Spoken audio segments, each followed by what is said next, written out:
नमस्कार विद्यार्थी मित्रांनो, स्वागत आहे तुमचं आमच्या एका नवीन व्हिडिओमध्ये. मला मुलांचे मेसेज येत आहेत, दादा आन्सर की आली बट अजून रिझल्ट का लागत नाहीये, का रिझल्टला डिले होतोय? या सर्व प्रश्नांची उत्तर मी या व्हिडिओमध्ये देणार आहे.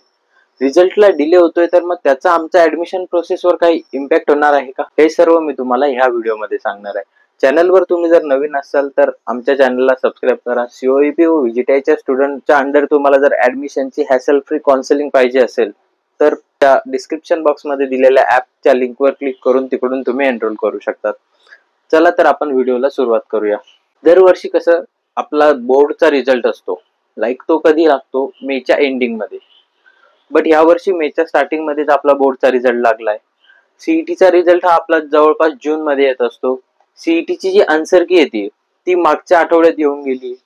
आता जी आन्सर की दरवर्षी प्रमाणे जी येत असते ती जूनच्या पहिल्या आठवड्यात किंवा मिड ऑफ जून मध्ये येत असतो.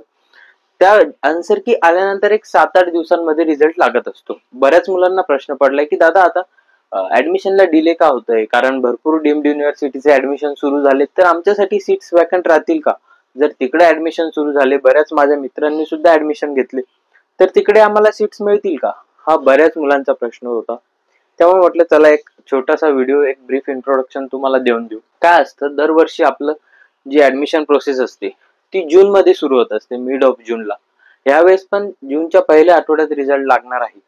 त्यामुळं असं काही नाही की आपण लेट झालोय किंवा जग पुढे आहे ना आपण मागे आहे, असं काही नाही. आपल्या महाराष्ट्र गव्हर्नमेंटने जरी बोर्डाचा रिझल्ट लवकर लावला असला तरी बरेचसे OMS कॅन्डिडेट असतात, ते सुद्धा आपल्या MST CET ला अपेअर करतात. त्यांचा बोर्डचा रिझल्ट अजून लागलेला नाहीये. दरवर्षीप्रमाणे आपला महाराष्ट्र बोर्डचा रिझल्ट सुद्धा मेच्या एंडिंगलाच लागतो, बट या वर्षी तो लवकर लागलाय. त्यामुळे असं घाबरून जायचं काही कारण नाही, काहीही वेगळं झालेलं नाहीये. रिझल्ट लागेल त्याच टायमाला लागणारे. आपण जसं बाहेरच्या एक्झाम मध्ये, जसं कर्नाटका CET असेल, WBJEE असेल, या एक्झाम मध्ये जसं आपण आपले महाराष्ट्राचे स्टुडंट पार्टिसिपेट करतात, त्याचप्रमाणे तिकडच्या स्टेटचे सुद्धा स्टुडंट आपल्या MST CET मध्ये पार्टिसिपेट करतात. जर आपण कॅपराऊंड लवकर सुरू केले तर त्या मुलांचा 12वीचा रिझल्ट यायचा अजून बाकी आहे. बरेचसे स्टेट असे आहे की ज्यांचा अजून 12थचाच रिझल्ट लागला नाही आणि तुमच्या ऍडमिशन प्रोसेस मध्ये तुमचे 12थचे रिझल्ट लागतात. त्यामुळं असं काहीही झालं नाहीये. CET सेलला या बाकीच्या राज्यांचा सुद्धा विचार करावा लागतो. त्यामुळे तुमचा रिझल्ट जूनच्या पहिल्या आठवड्यात येणार.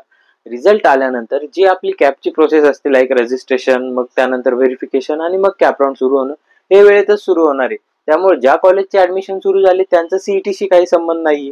जवळपास 90% कॉलेजचे ऍडमिशन हे आपल्या CETच्या मार्क्सवरच होतात. त्यामुळे तुम्ही असं कुठेही घाबरून जाऊ नका की आता ऍडमिशन सुरू झालेत तर मला ऍडमिशन मिळेल की नाही मिळणार.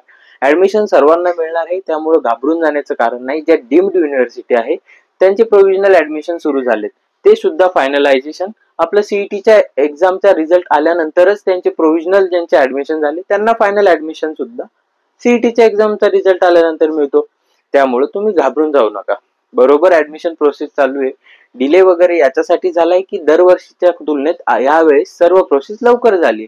त्यामुळे रिझल्ट आणि ह्या प्रोसेस होण्यासाठी दुसऱ्या राज्यांचा विचार करणं सुद्धा CET सेलला गरजेचं असतं. त्यामुळं हा डिले थोडा होत आहे. याचा तुमच्या ऍडमिशन प्रोसेसवर कुठलाही इम्पॅक्ट होणार नाही. त्यामुळे घाबरून जायचं काहीही कारण नाहीये. सर्व काही सुरळीत चालू आहे. प्रत्येकाला ऍडमिशन मिळणार आहे. तुम्हाला प्रत्येकाला चांगल्या कॉलेजमध्ये नेण्याची जबाबदारी आमची आहे. थँक्यू.